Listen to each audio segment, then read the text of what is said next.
Okay, recording. Hey guys, welcome to my YouTube channel where we talk all things photography, and in this video I'm going to do a quick run through of the favourite photo and video editing apps that I have on my phone. So let's get into the video. Hey guys, and welcome. As you can probably tell, I've had to crack open the lights because it is that time of year. It's 6:15. We're in darkness already, unfortunately. Winter months are upon us. In this video, I'm going to go through some of my favourite photo and video editing apps that I have on my phone, and I'm going to point out some of the favourite features that I have and maybe some problems that they have solved for me along the way. Okay, there we go, and I'll go into photo and video editing. So the first 9 are the 9 that I use the most. The big one that I think most people have probably heard of is VSCO or VSCO. No one actually knows how to pronounce it, I don't think. And if we go into there, I'll give you a quick rundown of how it works. So VSCO actually costs £19 a year, I think it is.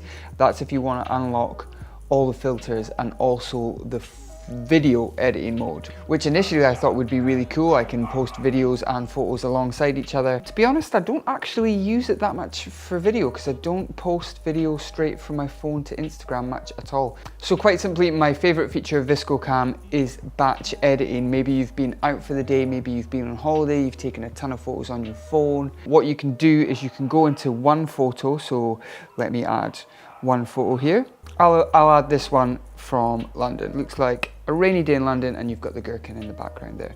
So you've got all your different controls there. You've got exposure and everything that you kind of now expect from photo apps. You've got sharpen. What I love about VSCO also is the split toning. So split toning is where you can add a tint of color to the highlights or shadows. So shadows, I really like adding a little bit of blue to the shadows and be quite subtle there. I guess a quick tip would be when you're adding tones to the shadows, shadows usually have a hint of color of whatever the overall color is of the image. So this is kind of blue, so I'd add a little bit of blue, but if it was a nice warm day, I might add some oranges to my shadows and just kind of take that down there. You can see that orange doesn't look quite right, it looks a bit weird, but if you add a bit of blue. So then you would save that and boom, you would go back to all your imported images and you would press the 3 dots down the bottom there and you would copy edits, and then you could just select all the images that you've imported, bum bum bum bum bum, and then the 3 dots and paste edits, and bum bum bum bum bum, it will paste it on all of them, and you can see it boom slowly appearing on all of them. When you do import, you've got images and you also have videos. So there you go. There's something I recorded the other day, and you can run through that and add the same filters, which I think is really cool. Next one, the one that I probably use the most, is RNI filters. So RNI and VSCO are quite similar, I think. I would say that the RNI is like VSCO, but kind of calmed down a little bit. VSCO's like really contrasty, has that like classic Instagram feel. So on the flip side, you've got RNI filters, which is probably what I use the most. These are filters inspired by classic films. So if you click on an image, here's one I took earlier today of a little oat latte. You've got negative films, you've got slide films, instant, black and white, vintage. Now, a lot of these come with the app for free, but then you can purchase extra packages in app. I think the way that RNI treats colors is a lot more to my taste. It's a lot subtler, I would say. So there we go, you run through that. It's quite similar. You've got your brightness and contrast as you do with most apps there. The downfall of RNI is that you cannot batch edit, which I'm not sure why not. Maybe you can, maybe I'm missing something. If you know, let me know in the comments. The next two, Lightroom, and I'll go into Photoshop Mix as well, are apps that are best used if you are an Adobe subscriber. So if you use Photoshop and Lightroom on your, actually I think the Photoshop one might be free. If it's free, I'll put a little thing here. But Lightroom, if you purchase any Adobe packages for your desktop or anything like that, you can get the app and you just log in and you get all the features. You can sync them up nicely. You can use Lightroom presets that are on your laptop. You can sync it onto your phone as well, so that is super handy. I don't actually use Lightroom On my laptop, I use a similar program called Capture One for like tethering, and I just do my color work in there as well.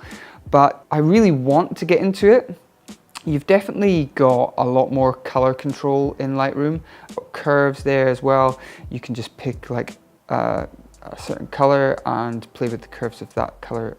As with most apps, you hold your thumb on it and you get a little before and after. So that's Lightroom. It's really good.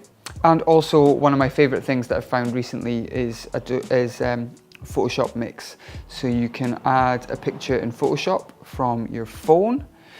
And this is really cool because it introduces layers to photo editing, and I'm not aware of any other apps that do that. So it takes that as you would expect from Photoshop. We've got this picture of a coffee mug that I took earlier today.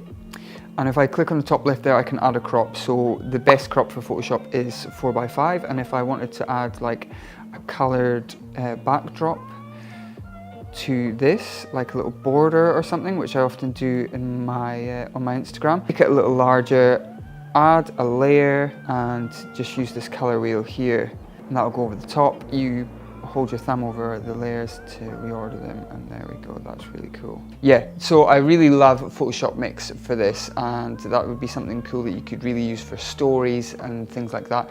But I don't use that for stories, because what I have been using a lot recently for stories is this app called Unfold. You might have seen people curating these beautiful stories with different types of texts and layering images and everything like that. It's Unfold, if you're wondering what app it is. So let's take a look. Let's add a new story here, and we'll just say Wednesday, and you tap to add your first story, and you've got all these different options of layouts, and these are all made to the size of stories. So you can edit the text, you can add a picture. Let's add that latte there. Let's change this text to latte day. Okay, and then actually I'll go into edit text, and you've got your few different text types, which are quite nice. We can do caps and stuff. So there you have it. I wonder if you can rotate that. I can't seem to rotate the text yet. Maybe I'm missing something. And you can do all these funky types of layouts where you just add like another latte, because I had 2 lattes today. Oh, I've got 2 there, and then maybe like a picture of a plant. Boom, can really help, you know, tell your story. You can flick between your 2 pages, and you can press the top right there, and you can export 1 page at a time, which is really handy because you might go through the day and add incrementally to your stories, or you can export the whole story, or you can share page to Instagram, which I haven't done yet. Let's click on that. Let's see where we go. It saves it. Unfold wants to open Instagram, and there you go. Go straight to your story. Okay, cool. That's super handy. Okay, so that covers VSCO, RNI, Lightroom, and Photoshop. This one on the middle left here, lens distortion, I thought I would use quite a lot, but I never actually do. I came across this app watching a Peter McKinnon video. So basically you can add lens flares. Now this is something that I do quite often in my own photography for my portfolio, so I thought if I can find a tasteful way of doing this.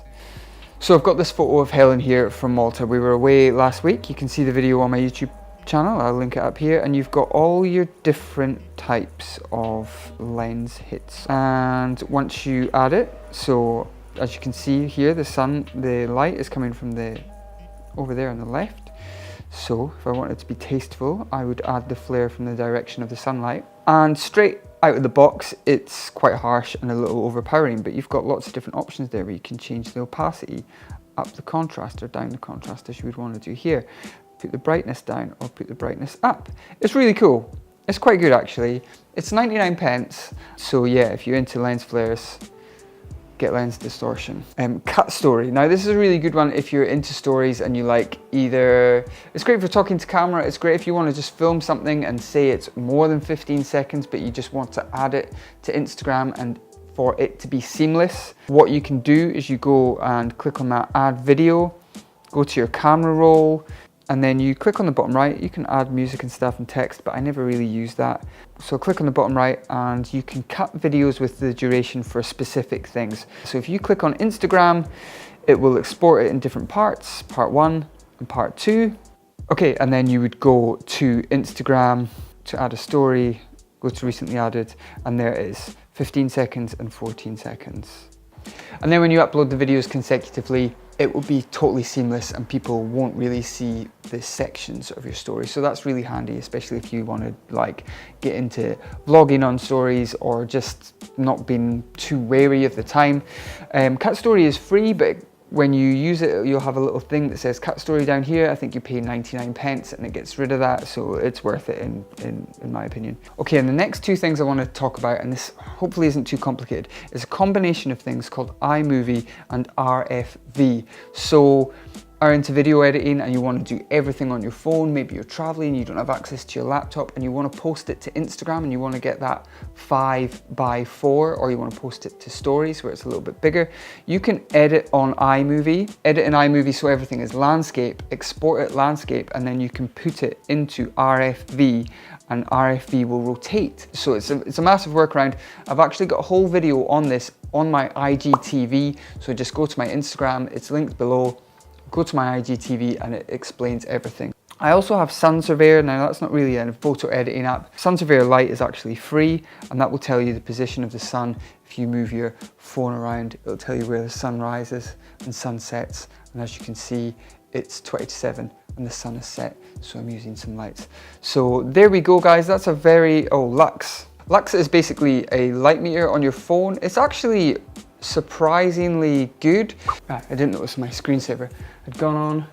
My tea is still reasonably warm, which makes me semi-confident that I haven't rambled on too much in this video. I wanted to try and make a quick video because usually on my YouTube channel it's 10 to 12 minutes. I'm still getting the feelers for everything and I want to see what works best.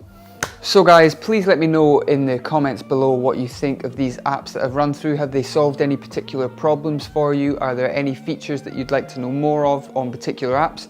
Let me know in the comments and I will get back to them as soon as possible. If there's any photo or video editing apps that I haven't mentioned in this video, please let me know. I'm always keen to try out new things. Let me know what you like best about them and I'll be sure to download them and check them out and give some feedback. I don't know, maybe I'm missing out on something. Maybe there's some great thing out there that I'm not aware of. For me recently it was Unfold. I really wanted to just tell stories better on stories rather than just random things, and I think Unfold really tidies everything up and makes it look a bit more curated because stories can often look quite messy. Thanks for watching guys, hope this brought you some value and I will see you on the next one.